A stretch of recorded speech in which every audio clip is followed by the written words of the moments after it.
Un leader qui fuit ses décisions finit par installer le chaos, parce que les non-décisions coûtent plus cher que les décisions difficiles. La 7e manière, c'est d'être cohérent dans l'exécution. Une décision impopulaire mal appliquée devient une source d'injustice. Le leader doit appliquer la décision de manière équitable et constante.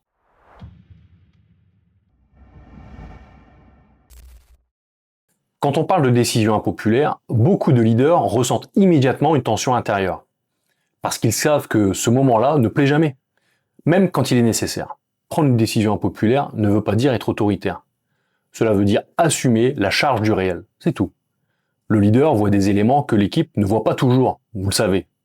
Il perçoit des risques, des enjeux, des contraintes que d'autres n'ont pas sous les yeux.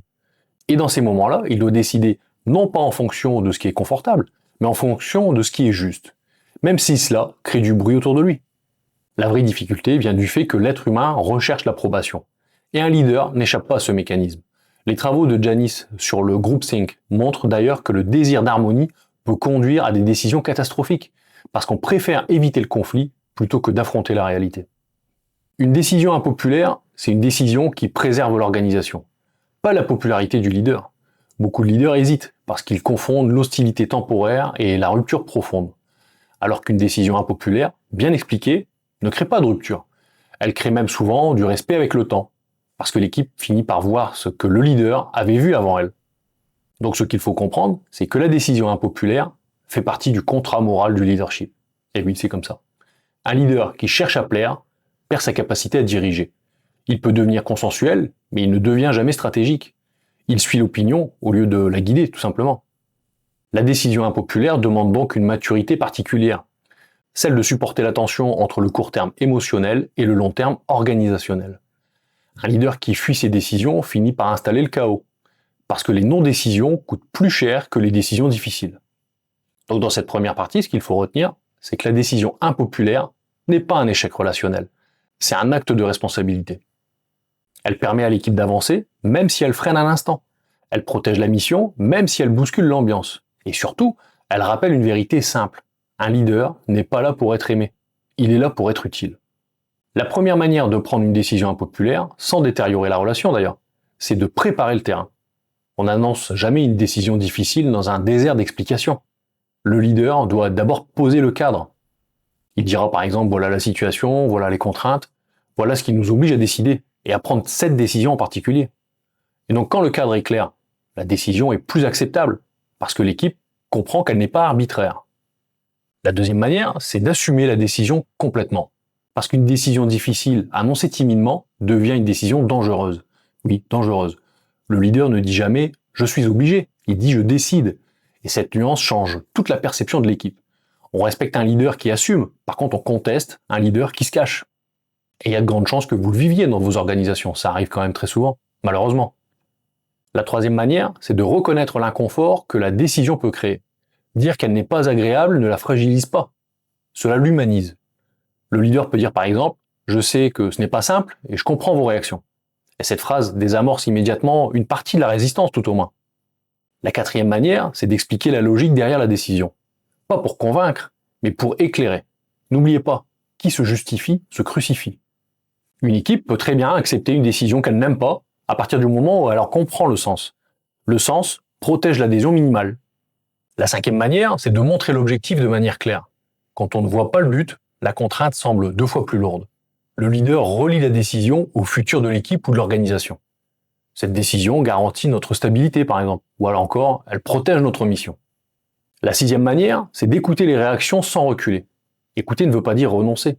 L'équipe a besoin d'exprimer ses inquiétudes. Le leader est là pour les entendre et pas pour négocier sa décision. La septième manière, c'est d'être cohérent dans l'exécution. Une décision impopulaire mal appliquée devient une source d'injustice. Le leader doit appliquer la décision de manière équitable et constante. Sans traitement préférentiel, sans exception improvisée. La huitième manière, c'est de soutenir l'équipe pendant la transition. Une décision difficile demande un accompagnement et certainement pas un abandon. Le leader doit être présent, disponible, solide. Et c'est dans ces moments-là que la confiance se renforce vraiment, à condition qu'il soit présent. La neuvième manière, c'est de rappeler la mission commune. La mission recentre, apaise et structure. Le leader va dire par exemple, on traverse ça ensemble et je vous accompagne. Ce qui est normal, c'est un leader, il est au milieu de l'équipe. Cela transforme une décision imposée en décision partagée. La 10e manière, enfin, c'est d'assumer les conséquences sans se plaindre. C'est pas facile, ça. Un leader qui prend une décision impopulaire et se plaint ensuite perd toute sa crédibilité. Porter une décision difficile est un acte de leadership. S'en excuser en permanence est un acte de fragilité, c'est évident. Alors dans cette deuxième partie, ce qu'on retiendra, c'est qu'une décision impopulaire bien conduite ne détruit pas une relation. Elle la rend plus adulte. Un leader qui sait décider, expliquer, assumer et accompagner ne perd jamais son autorité. Il la solidifie. Ce qu'on découvre quand un leader assume régulièrement des décisions impopulaires avec clarté et maturité, c'est que l'équipe finit par s'y habituer. Elle ne voit plus ces décisions comme des agressions, mais comme des responsabilités. Une culture adulte se construit. Et une culture où le confort immédiat n'est jamais mis au-dessus de l'intérêt collectif. Dans ce type d'équipe, les décisions difficiles ne surprennent plus. Elles s'intègrent dans un fonctionnement où chacun sait que la réalité impose parfois des choix contraignants. Le leader n'est plus perçu comme quelqu'un qui impose.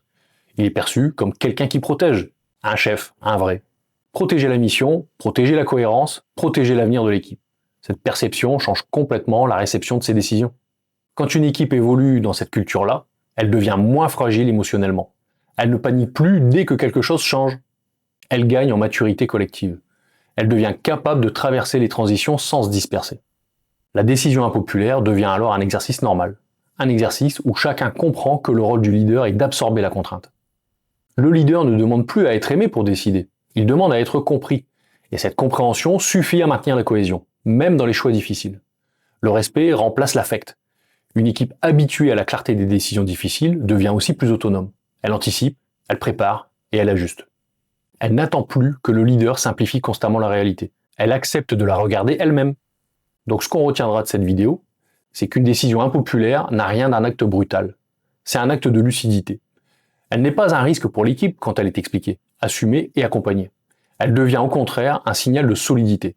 Parce qu'un leader qui s'est décidé, même contre l'avis général, montre qu'il protège le collectif.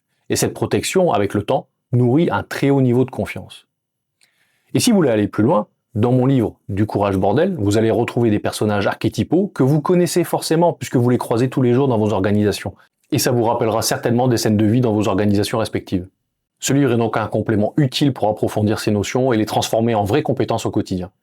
Et donc si cette vidéo vous a aidé à mieux comprendre ce qui se joue vraiment dans le leadership, pensez à vous abonner, à laisser un commentaire, un pouce en l'air et peut-être même à activer la cloche. Ça me permet de continuer à vous proposer du contenu exigeant, utile et directement actionnable dans votre pratique de manager ou de dirigeant. Et dans les commentaires en particulier, dites-moi si vous voulez que j'aborde des sujets dont vous avez besoin. On se retrouve donc très vite pour la suite et d'ici là, prenez soin de votre leadership parce que c'est votre meilleur outil pour faire grandir les autres et pour continuer à grandir vous-même. À très vite.